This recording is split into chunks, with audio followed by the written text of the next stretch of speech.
Brenton Rickard, who is a former Olympian, world champion, competed at World Champions, former world record holder, and was part of the Olympic team back in London. So they store these tests now. They go back every now and then. They pick a few, they retest them.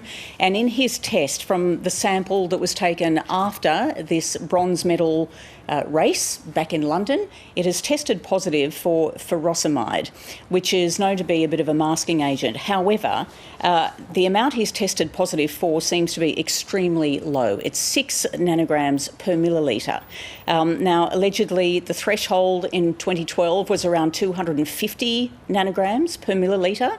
So this does seem very low, but I'm just trying to check and confirm at the moment if there is a new threshold and if it is as low as that. But he's now going to front the Court of Arbitration for Sport in Switzerland on Monday and try to argue the case. If he doesn't, it means the entire team will be stripped of their medal. Has he said anything publicly yet?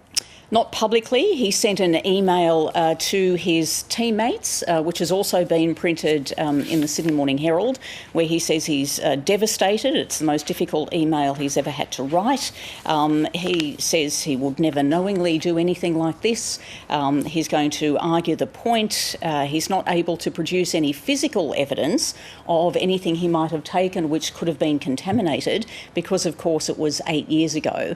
And I think this is one of the situations where, a lot of the rest of the world will be looking on saying Australia always claim their clean skins. Now look what's happened. You've got a relay team that is in, the possibility of losing their medal.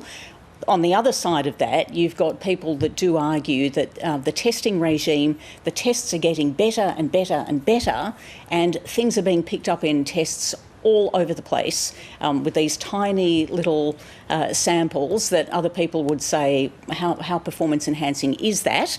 And there's no comeback because, as you know, in anti-doping, you are guilty until you can prove your innocence, which is a very difficult thing to do. Has Swimming Australia had anything to say? Presumably it has known of this allegation against the swimmer for some time? Yeah, they would have. There are privacy issues where they're not supposed to talk about this. We know that happened with the Shayna Jack situation where she returned from the World Championships from that pre-championship camp and it was said it was for personal reasons, and Swimming Australia copped a lot of criticism over that, but they were actually abiding by the rules of privacy. These areas are really fraught. It's very difficult to get to the bottom of all of the facts, but we have put a call into Brenton Rickard's lawyer. We're waiting to hear back. Tracey Holmes, thank you.